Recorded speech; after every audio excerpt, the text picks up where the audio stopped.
Yeah, lining up a launch to Mars is similar to how we launched to the International Space Station, where we time launches to match the station's orbit. If we didn't do this, we'd need more propellant and more time to get there. Exactly. So the first opportunity that we have to fly starships to Mars, we plan on doing it. These first flights to Mars will be uncrewed and will test the reliability of landing intact. If those landings go well, the first crewed flights will follow soon after. So it's safe to say it's all happening, and flights like today's are what's going to get us there. Not only have we made several improvements to the Starship flying today based on what we've learned from our last flight, including extensive upgrades to Starship's hardware and software, we've also made improvements to the launch tower and catch mechanisms. And if you've noticed in some of the live views this morning, our teams have completed stacking the second launch tower, which will be coming online next year. Having two operational launch towers paired with ships and boosters rolling off the line in our new Star Factory will allow us to increase our flight cadence and test even more rapidly. And just a few miles away from the two towers, things are moving really fast at the heart of Starbase. Star Factory is rapidly coming online, with production teams already using the space as construction continues. The 1 million square foot Star Factory brings many parts of the manufacturing process under one roof for the first time, enabling moving as much system integration work as possible earlier in the build process, with the goal of eventually producing hundreds of starships a year. That's crazy. It's such an impressive building. So, for example, teams can assemble an entire nose cone structure of a ship into a single piece and work on its internal systems all in one place. So if you're working on Starship and you have a question about the steps that you're working that happen before or after yours, instead of having to leave the building and go and find the person or the team with the answer, or waste time sending an email and waiting for their response, odds are you're right next to that person or team, and now you're working right alongside them, so you don't have to wait for a response. Yeah, exactly. It makes it a lot more efficient and faster to communicate. So not only are we rapidly iterating on these spacecraft themselves, but we're also innovating the way that they're made. It's almost too much to keep up with. We're also posting updates on our account on X. If you can't keep up, that'll help you. So if you don't already, make sure that you follow us at SpaceX on X. And I have a feeling it's going to get pretty busy. Oh, that is definitely an understatement. And it's definitely going to be very exciting today. So with that, let's meet today's Starship on the pad. Starship features two major parts: the ship, which has 6 Raptor engines, and the Super Heavy booster, which has 33 Raptor engines. The current iteration of Starship is essentially an experimental vehicle flying forward development. With a few planned upgrades, Starship will have 3 times the thrust of Saturn V, plus the added benefit of full reusability. Starship 2 will be capable of carrying more than 100 tons to orbit, and Starship 3 will be able to lift more than 200 tons to orbit. The amount of mass we're able to launch per rocket is crucial to creating a self-sustaining city on Mars. Now, to get a sense of how big Starship is, let's start with the average size human, which is about 2 meters high. Towering over our average human is the length of the Millennium Falcon, which comes in at 35 meters. Our Falcon 9 rocket, with the payload fairing attached, is double the size of the Millennium Falcon, standing at 70 meters. And nearly twice the size of that is the fully integrated Starship at 121 meters tall. The ship itself is about 50 meters tall, and the Super Heavy booster alone stands about 71 meters. And even crazier, eventually the ship and booster will get even taller with future design iterations. Can't imagine it being taller than that. Starship's first stage has a diameter of roughly 2.5 times that of Falcon 9, and with 33 much larger Raptor engines, which you can see there on your screen. Moving up the vehicle, the ship features 6 Raptors, 3 sea-level engines, and 3 vacuum engines, which are optimized to operate in the vacuum of space. The ship is designed for vertical takeoff and landing on any hard surface, like the surface of the moon. The ship is also outfitted with 4 flaps to help aerodynamically control the vehicle's attitude during atmospheric flight and enable a precision landing. To reach full reusability, ship must survive entry not just once, but over and over again. It took the teams at SpaceX about 3 years to develop the heat shield on Starship, and development for improvements is still ongoing. The ship's heat shield is composed of 18,000 hexagonal ceramic tiles designed to insulate the vehicle during atmospheric entry, where temperatures can be as high as 2,600 degrees Fahrenheit. And naturally, the tiles are designed for rapid reuse with no refurbishment between flights. As we mentioned earlier, today's Starship features a completely reworked heat shield with stronger tiles and a secondary protective layer. This promises to increase our chances of Starship making it through a controlled re-entry and hopefully a little more intact this time around. And in between our first and second stages is our hot stage, which we last saw in action on flights 2, 3, and 4. Speaking of, let's take a trip back in time and talk about that last flight. On June 6th, Starship successfully lifted off at 7:50 a.m. Central Time from Starbase, Texas, cleared the launch tower, and went on to accomplish several major milestones and firsts. As you can see there, Super Heavy booster lifted off successfully and completed a full duration ascent burn. I love the view of the sound waves there. Following separation, Super Heavy booster successfully completed its flip maneuver, boost back burn as well to send it toward the splashdown zone, and it also jettisoned the hot stage adapter, as you can see there. We don't have to jettison that adapter in future iterations because it'll be a different design. Now, as you can see here, the booster is returning back to Earth using those hypersonic grid fins to steer it towards a precise landing in the Gulf of Mexico. The footage that we have coming up here, there it is from the buoy. I still remember seeing this on X for the first time, and it was so incredible to see that booster coming down, ending its flight with a soft splashdown 7 minutes and 24 seconds into the flight, and the crowd went wild. And so did we. Starship's 6 second stage Raptor engine successfully powered the vehicle to space and placed it on a trajectory that would re-enter less than 1 orbit later over the Indian Ocean. And following a coast phase in space, Starship re-entered the Earth's atmosphere, successfully making it through the phases of peak heating and max aerodynamic pressure, and demonstrating the ability to control the vehicle using its flaps while descending through the atmosphere at hypersonic speeds. And of course, Starlink on Starship once again enabled real-time telemetry and live high-definition video throughout every phase of entry, with external cameras providing views all the way to the flight's conclusion. Flight 4 ended with Starship, with, again, the crowd going bonkers, with Starship igniting its 3 center Raptor engines and executing the first flip maneuver and landing burn that we had seen since our high altitude campaign.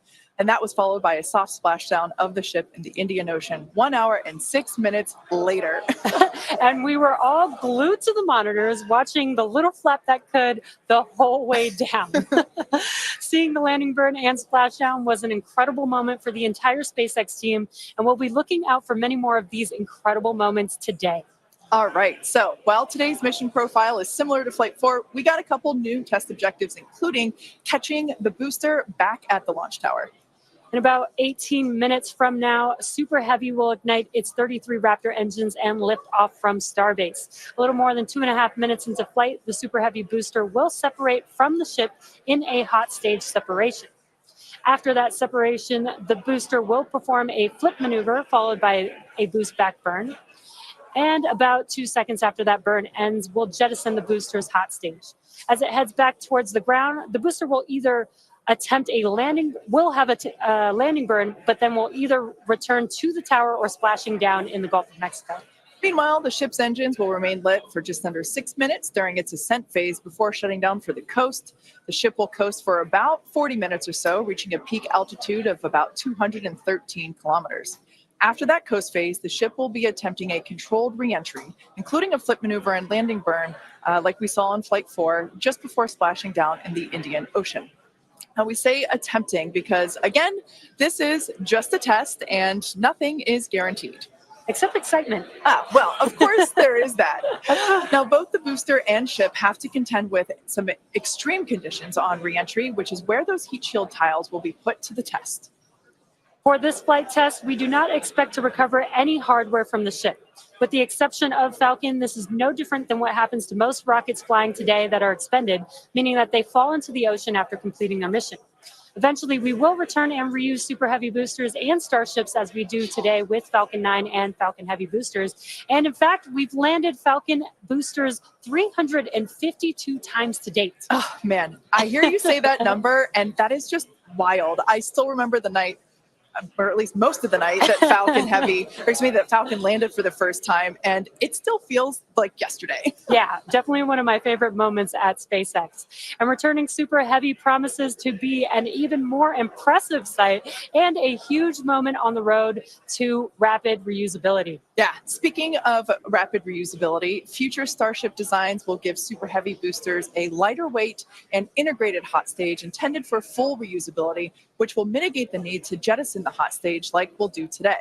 Similarly, even though ship recovery is not expected, the telemetry and data we receive all the way to the end is what we're what we're looking for, and is what will get us to a rapidly reusable Starship of the future. Yeah, exactly. In other words, just like previous Starship flights, the payload for this mission is the data. All right. Now that we have a handle on today's flight test, let's check in with Dan, who is right in the middle of the action. He's just a few kilometers from Starship on the pad. How's it going, Dan? It's going great, Jesse. Welcome back to Starbase, everybody. It's been far too long. Little change of scenery this time. Right behind me is the Launch Control Center, where our flight controllers are counting down to our liftoff at 7:25 a.m. Central. We are a little bit later in our window. The main reason is we're working to clear out the range. Have not been tracking any technical issues so far to preclude that launch. So 7:25 a.m. Central, 12:25 UTC is where we're marching down to. As you can see, we're actively loading propellants on board Super Heavy and Starship. Liquid methane for your fuel, liquid oxygen for the oxidizer. Prop load on the ship started at about T-minus 49 minutes, booster at T-minus 40 minutes. We're going to keep loading propellants on those vehicles right down to the wire. Ship will close out at about 3 minutes and 20 seconds before T0, and then booster just about 30 seconds later. Now, with our startup sequence, it's going to look very similar to what you saw on Flight 4. We already tested it with this booster and its static fire. We're going to see the Raptors start to make fire at about T-minus 3 seconds, and then we'll start them up in 3 different banks. The first inner 13 will fire, and then about a second later, 15 of the outer ring engines, and then about 0.8 of a second after that, those final 5. Another reminder, if we need to hold, we have a built-in spot at T-minus 40 seconds. We can hold for stuff like if we need to finish clearing the range or if any other technical issues pop up, just kind of in the last second. But if there's nothing holding us back, we're going to go right past that and go down to 0. So, I mean, as of right now, we're just under 14 minutes away from liftoff, not working any technical issues. Range is expected to clear. We're just clearing out a few more boats. And as you can see, the weather is perfect. We had 100% go for launch from the weather officer, so that was pretty unprecedented and something we really like to hear. If we're not able to go today, since we are loading prop, it would likely be about 48 hours before our next attempt. But good thing we're going to launch today. Really looking forward to being able to turn around and see it this time, counting down to 7:25 a.m. Central. And I'll see you guys in a couple of minutes. I'll send it back to you in Hawthorne. Thanks, Dan. Now, one of the most exciting objectives for Flight 5 today is attempting to return the booster to the launch site that you see right there, and it will be caught by the tower. We refer to this simply as booster catch. As you've heard us say, Starship and Super Heavy are designed to be rapidly reused, which is why we've developed a novel way of returning the vehicles that leverages the same hardware we use for stacking ahead of flight. Right now, when we recover our Falcon boosters, they either return to a separate landing zone on land or to a drone ship in the ocean, both of which require time to transport the vehicle back to the launch site. In order for us to achieve truly rapid reusability, we need a quicker turnaround. And you can't get much faster than returning the launch vehicle right back to the launch site where it needs to be in order to launch again. For today's booster catch attempt, while there are thousands of criteria that need to be met, there are 3 primary gates that will be in play. In order to proceed, automated checks have to indicate we have a healthy booster and a healthy tower, and the flight director must issue a manual command, which is informed by manual checks from the flight control team. If this command is not sent prior to the completion of the boost back burn, or if automated health checks show unacceptable conditions with Super Heavy or the tower, the booster will default to a trajectory that takes it to a landing burn and soft splashdown in the Gulf of Mexico. Now, thinking to the future when we're operational, after a booster returns to the launch tower, it will be inspected and reloaded with propellants and then ready to launch another ship to orbit. For today's test, however, we're only going to attempt the catch, like Jesse said, if everything on the booster and tower checks out after launch. And of course, we will let you know as soon as we know if it's a go. We're going to be listening very keenly for that call out. Now, as always, we accept no compromises when it comes to the safety of the public and our team. So to that end, the area all around the pad and the flight path are cleared well in advance. Exactly. A lot of things have to go right in order to line up the booster catch. So don't be surprised if you don't attempt the catch today. Either way, today's flight will generate data that will continue to inform our future flights and help us get to that operational cadence. Yeah. Oh, you can't forget what else it will generate.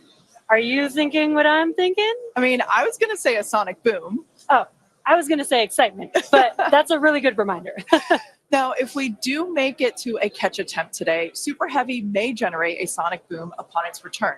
And that's basically a brief thunder-like noise that we hear when an aircraft or other object travels faster than the speed of sound. Anyone that has been in the area for a Falcon 9 land landing in Florida or California, or even some space shuttle landings, may have heard one of these. Generally, the only impact in those surrounding areas of a sonic boom is the brief noise, with variables like weather and distance impacting if or how the sonic boom is heard. Here's a brief look at how these sonic booms look and sound on Falcon. I know a lot of people will be excited when they hear the sonic boom.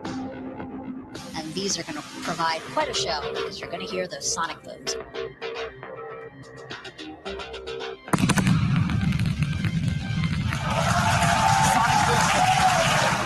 Booster landing deck deployed.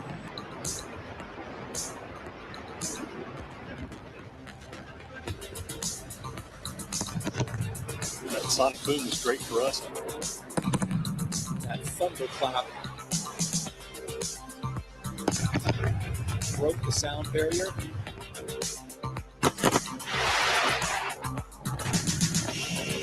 Factory through separation confirmed.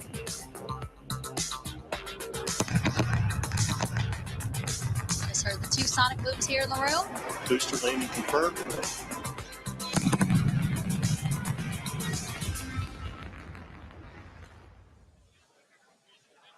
As our test flights continue, we plan to demonstrate ship-to-ship propellant transfer, which will be important in preparation for Starship taking astronauts to the moon as part of NASA's Artemis program.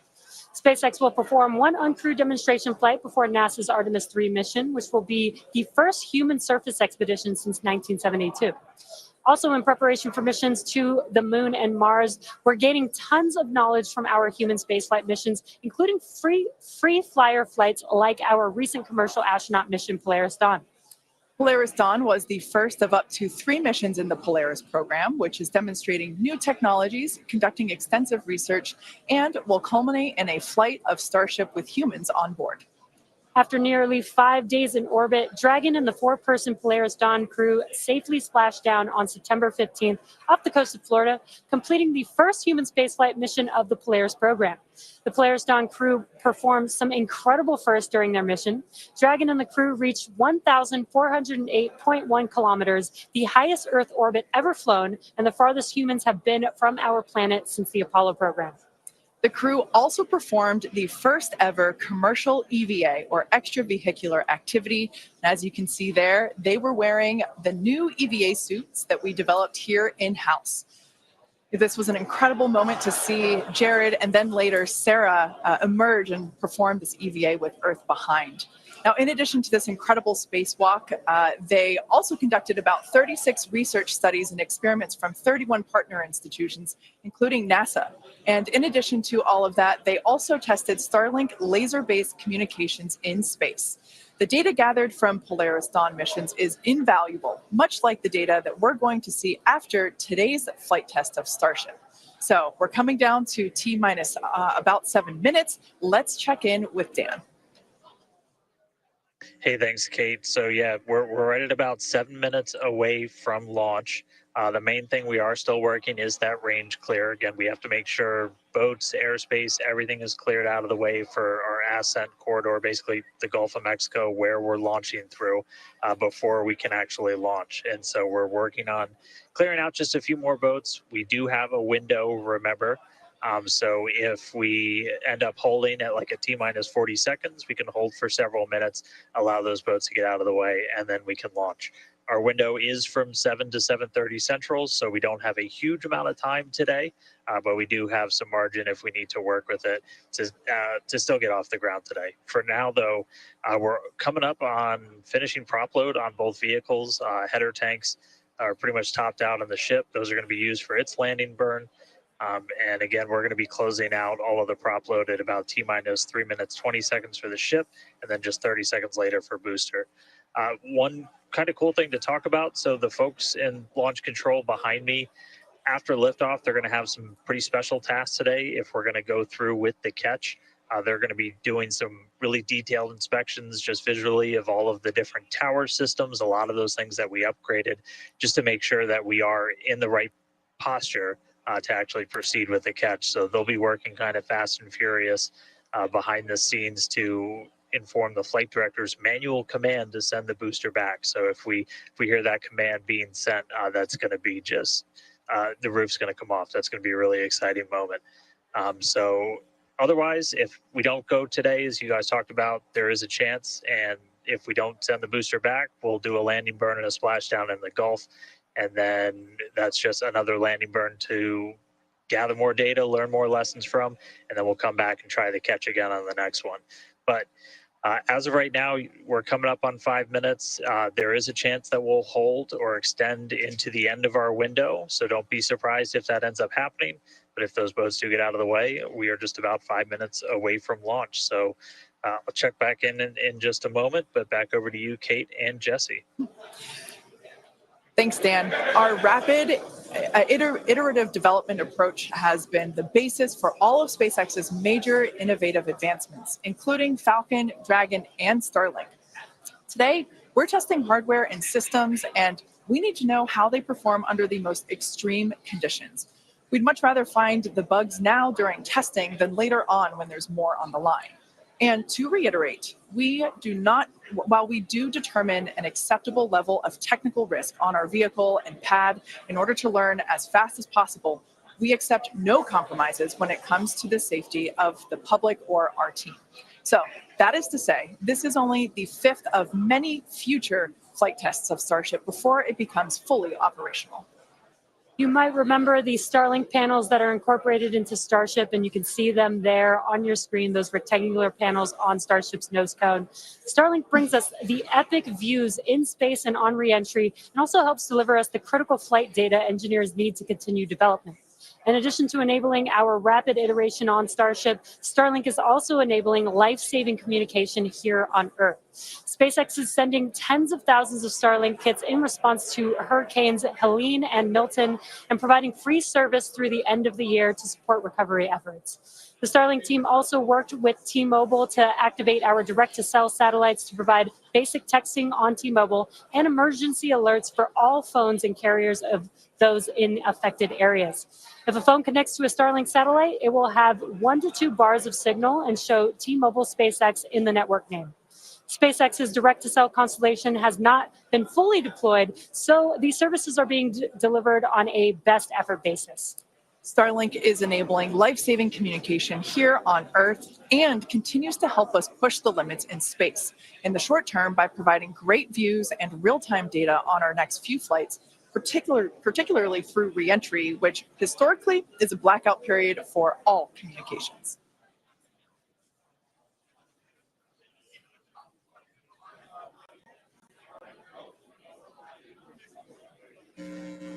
All right, so we're coming up on 2 minutes, 30 seconds away from launch.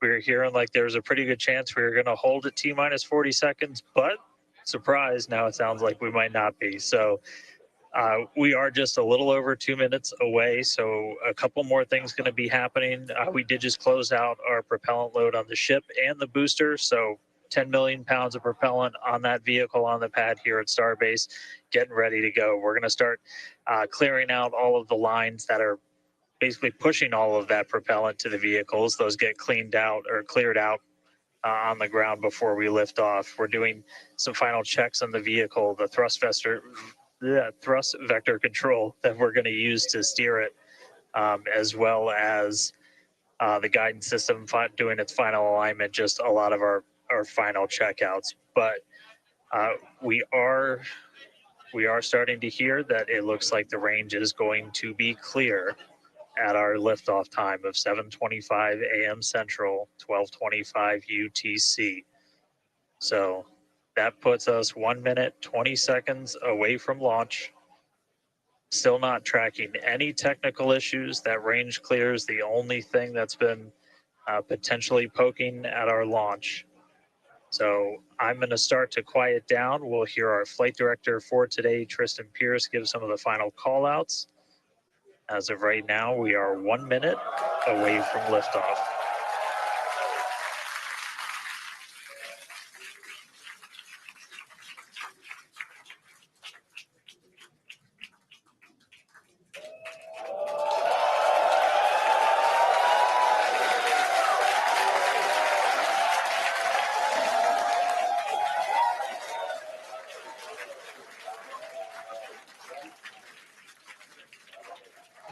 Flight directors go for launch.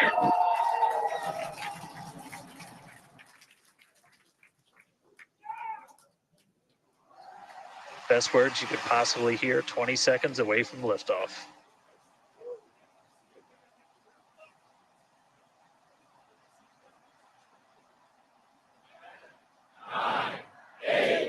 T-minus 5, 4, 3, 2, 1.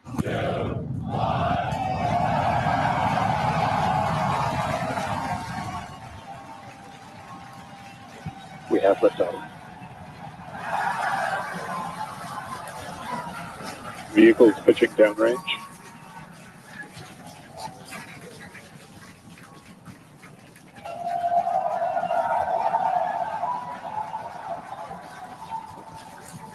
Booster after chamber pressure nominal.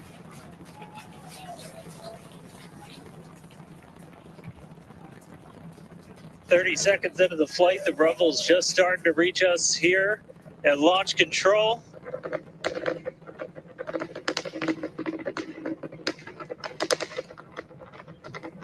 Booster and ship, That avionics is power, the telemetry sound nominal. of 33 Raptor engines.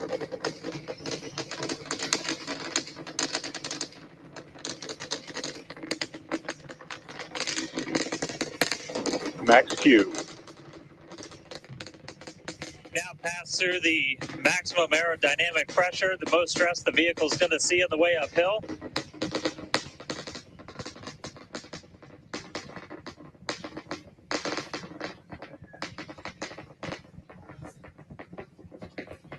All right, our next major milestone coming up, it's going to be hot staging. We're going to see the engines ignite on ship to push it away from the booster.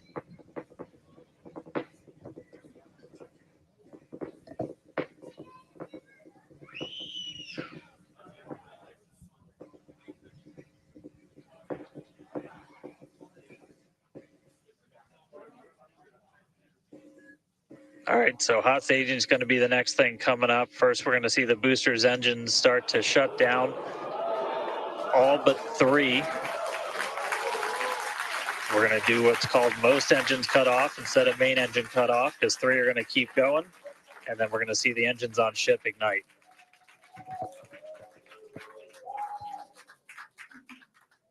Right now, the tower team is doing their go, no go.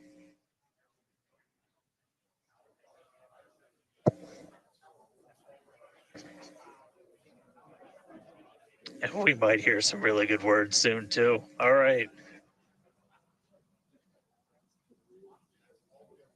Can still see it up behind me. That is one of the most gorgeous things I've ever seen in my entire life. Coming up on hot staging next. Ship engine There's startup. most engines cut off. Stage separation. Booster Stage separation, Startup. hot stage separation confirmed. Ship under its own power. I'm seeing 6 out of 6 Raptors lit. Hopefully I got a booster on the way back to me. I'm going to send it to you guys in Hawthorne.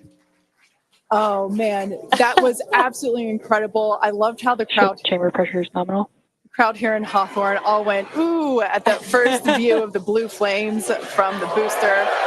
As you can see there, first stage currently performing, or excuse me, is now making its way back to the launch site. Again, we are Ship avionics power and telemetry nominal. the booster and the tower are both performing automated checks to make sure we are go for the booster to return to the launch pad for that catch. And once those are complete, the flight director. Boost back for shutdown. Flight directors go for booster return.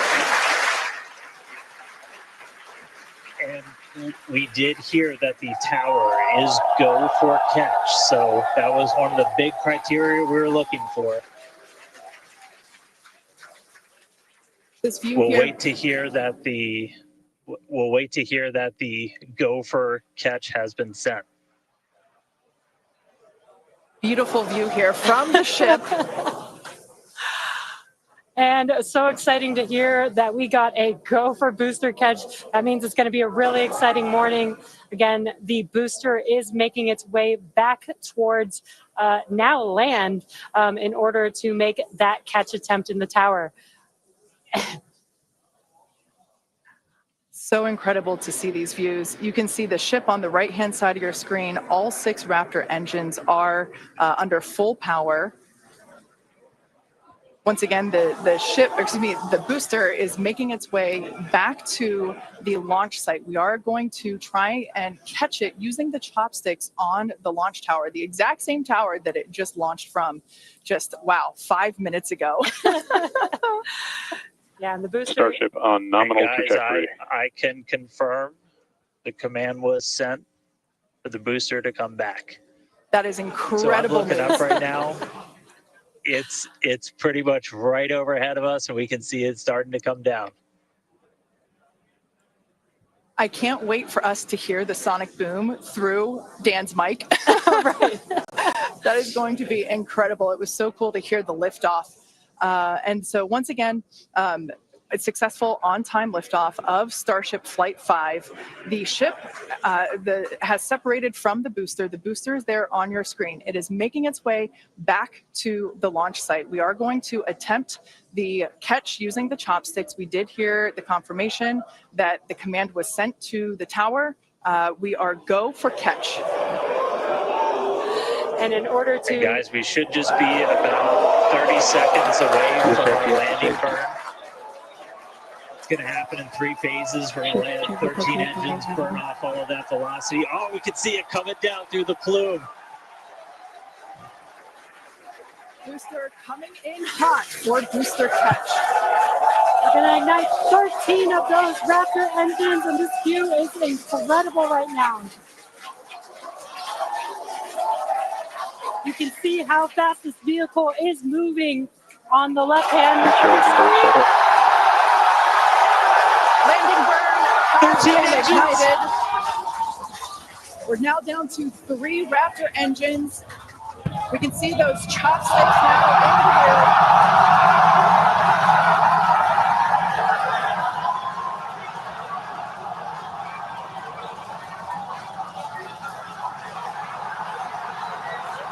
Booster landing burn shutdown.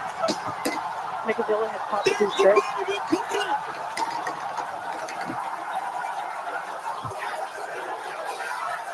This is absolutely insane.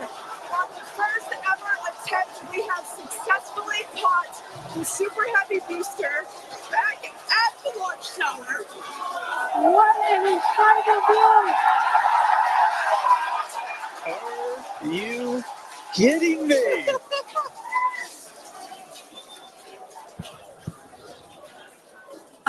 Dan, Wow. I don't know about you, but we're losing our stuff up Starship here. is terminal evacuation. Guys, I'm sorry. Like, even at this day and age, what we just saw, that looked like magic. Oh, wow. Dan, Wow. your view must have been insane. We are still going wild over here over this. Folks, this is a day for the engineering history books. This is a live view of the Super Heavy booster as it has just been successfully caught back at the very same launch tower that it just came from. Dan, I love this. You are reflecting exactly what everybody else here in Hawthorne, except maybe a little bit more because you got to see it with your own eyes. How was that? We got it. I mean, I can't even describe that. Oh, by the way, ship, main engine cut off, ship's in orbit, but I am like shaking right now. That was. Yeah, this is not, Yeah, it's let's check in on ship. It's hard to believe that. Starship nominal orbit insertion. All right, exciting news there. It's hard to believe that, booster isn't the only excitement that we have today. Just confirmation there. A gorgeous view of planet Earth behind the ship. Safe. And it is now in the orbit that we expected it to. This is just an incredible day. Live views there as the booster vents some pressures there. That is a live view from the top of the tower looking at the chopsticks. I am still in disbelief. I'm trying to catch my tears just like the chopsticks caught the booster. It has been nonstop since liftoff. We are all so excited about everything that's been happening so far this morning. With the booster having completed its job for today, we are going to take a short break for the next 30 minutes. We'll return back at T plus 40 minutes while the ship continues to coast before re-entry. Oh, man. And as with previous flights, Starlink may actually enable us to talk with the ship through re-entry with no communication blackout. We, of course, are still testing Starlink during this phase of flight, so nothing is certain. But if we do have views, we'll be sure to bring those to you live.